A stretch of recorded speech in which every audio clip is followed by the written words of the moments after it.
No.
Oh.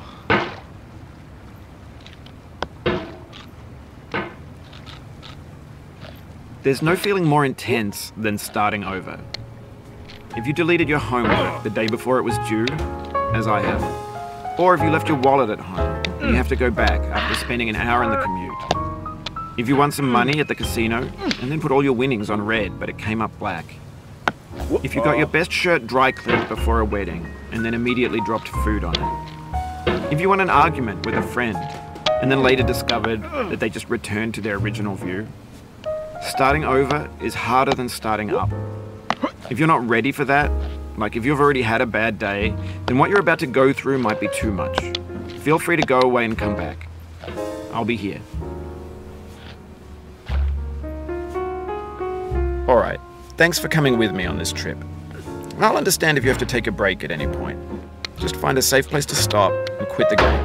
And don't worry, I'll save your progress, always, even your mistakes.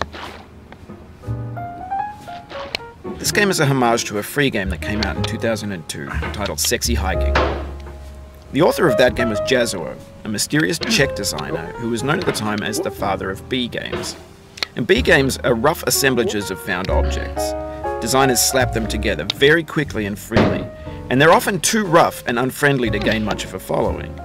They're built more for the joy of building them than as polished products.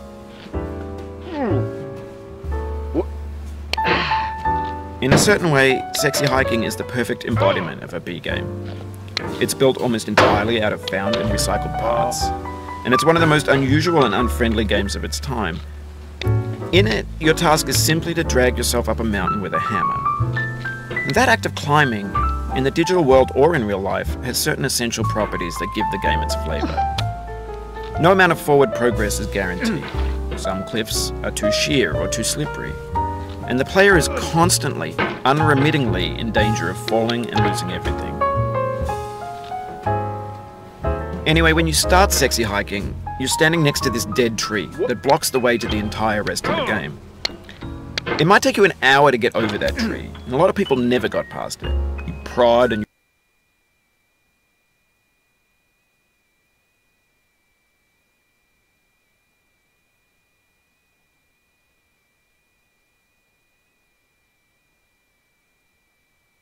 poke at it, exploring the limits of your reach and your strength.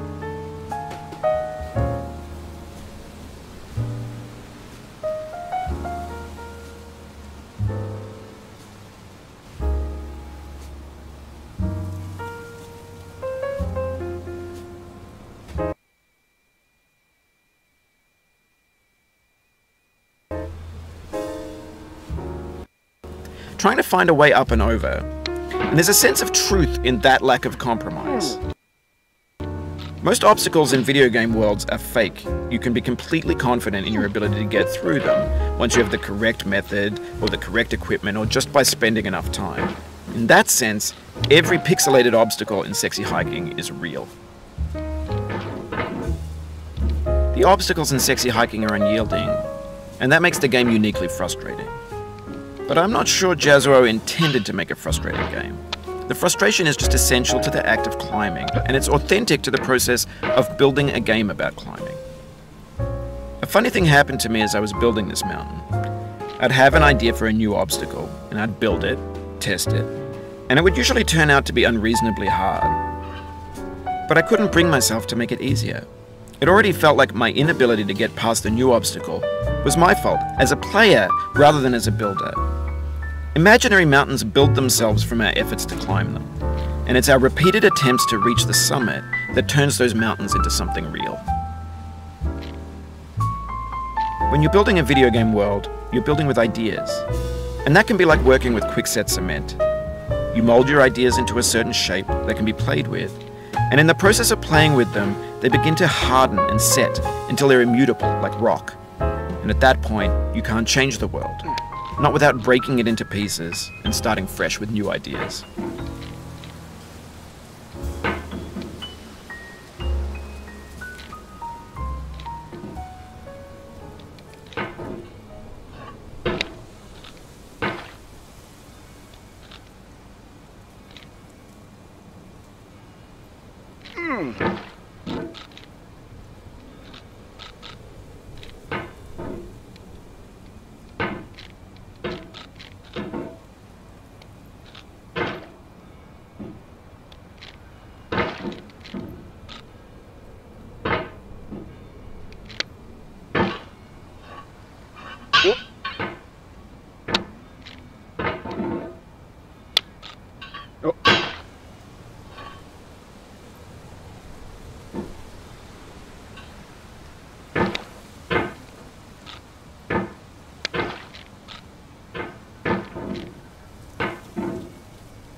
You've done this part before. You know it's possible.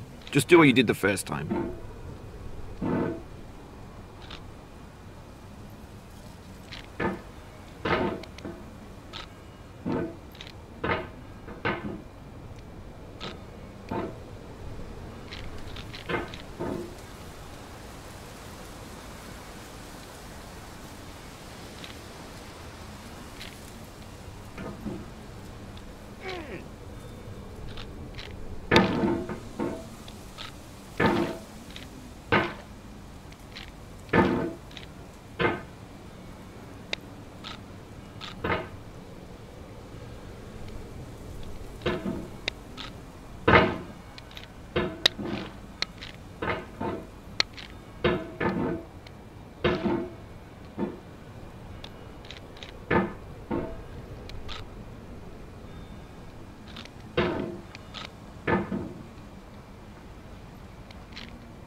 Oh, you just lost a lot of progress.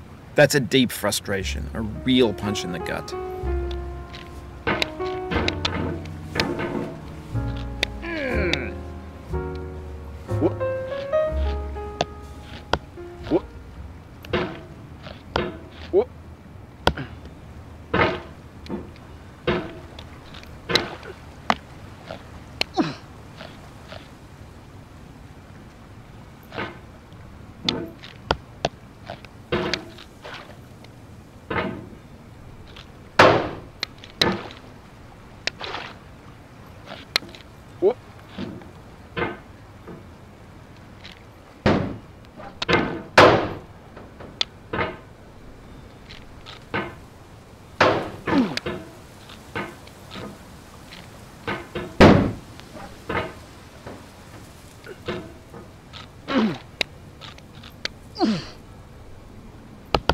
Oof, sorry about that.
Oh, it happened again.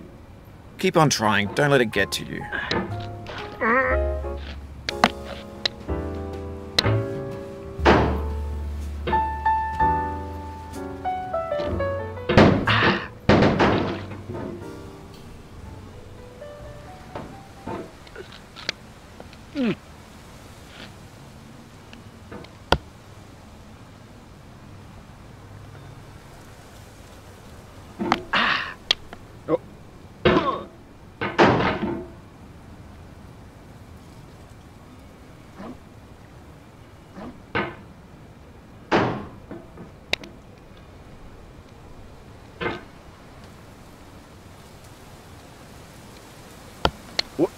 Oh no.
For years now, people have been predicting that games would soon be made out of prefabricated objects, bought in a store and assembled into a world.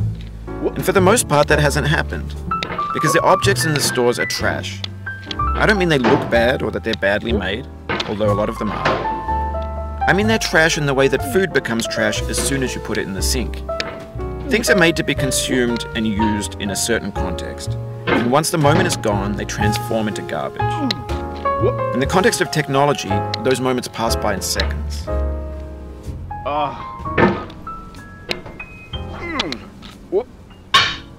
No.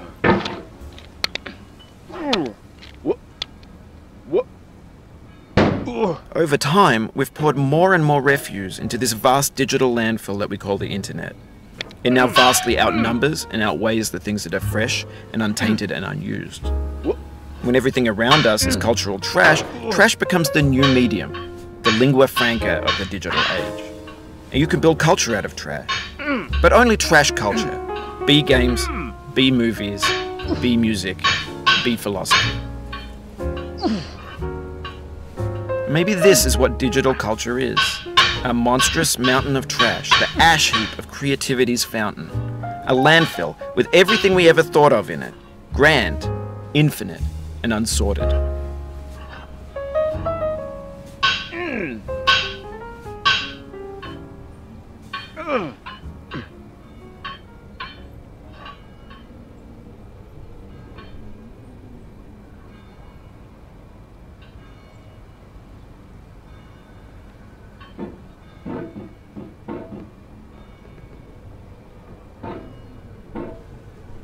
There's 3D models of breakfast, Gen X's fanfic novels, Scan magazines, green screen Shia LaBeouf, banned snuff scenes on LiveLeak. Facebook's got lifelike bots with unbranded adverts and candid shots of Kanye and Taylor Swift mashups, car crash epic failed GIFs, Russian dashcam vids, discussions of McRibs, discarded, forgotten, unrecycled, muddled, rotten, untitled. Everything's fresh for about 6 seconds, until some newer thing beckons, and we hit refresh. And there's years of persevering, disappearing into the pile, out of style, out of sight.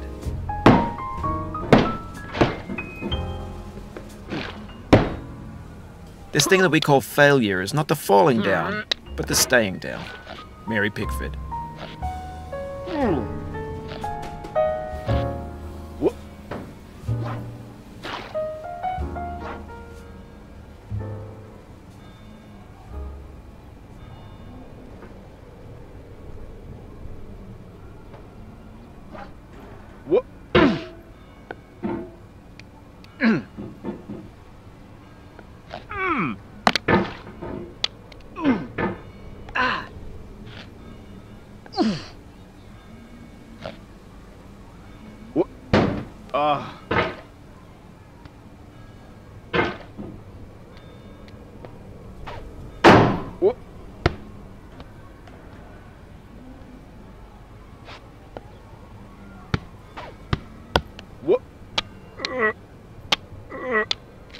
No.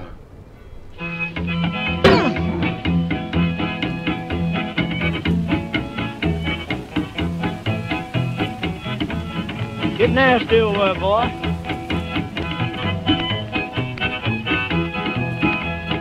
Going down the road feeling bad. I'm going down the road feeling bad. Going down the road feeling bad, and I ain't going to be treated this way. Oh,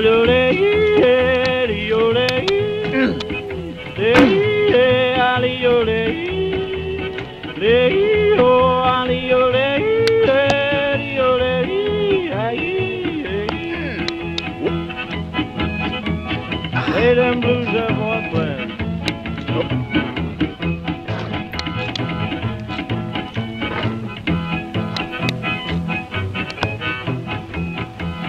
Down in the jail on my knees. I'm down in jail on my knees. Down in jail on my knees, and I ain't going to be treated this way.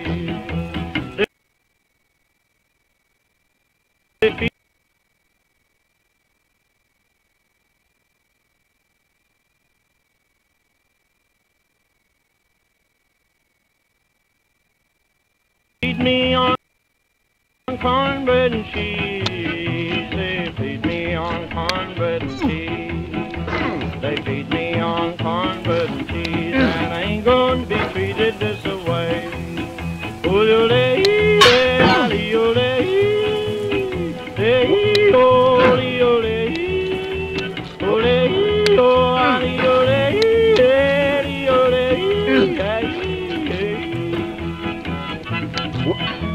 That's good time, boy.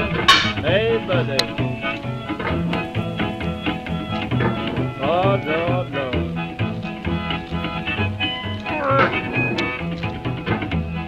$10 shoe fits my feet. A $10 shoe fits my feet.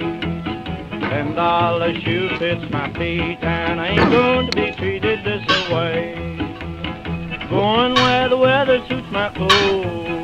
I'm going where the weather suits my clothes. I'm going where the weather suits my clothes, and I ain't going to be treated this way. Ole, ole, ole.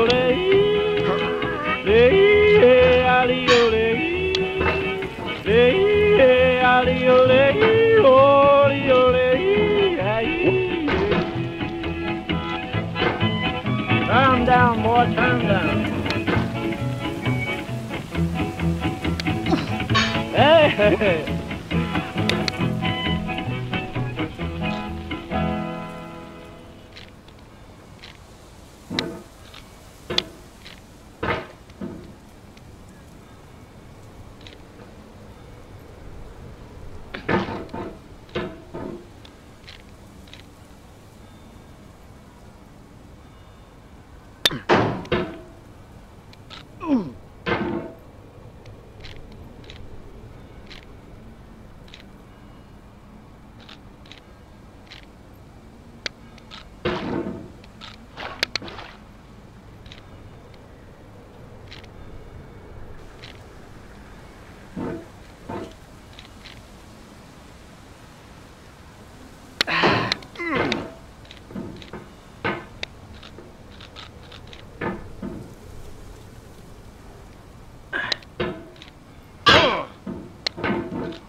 The soul would have no rainbow had the eyes no tears. John Vance Cheney.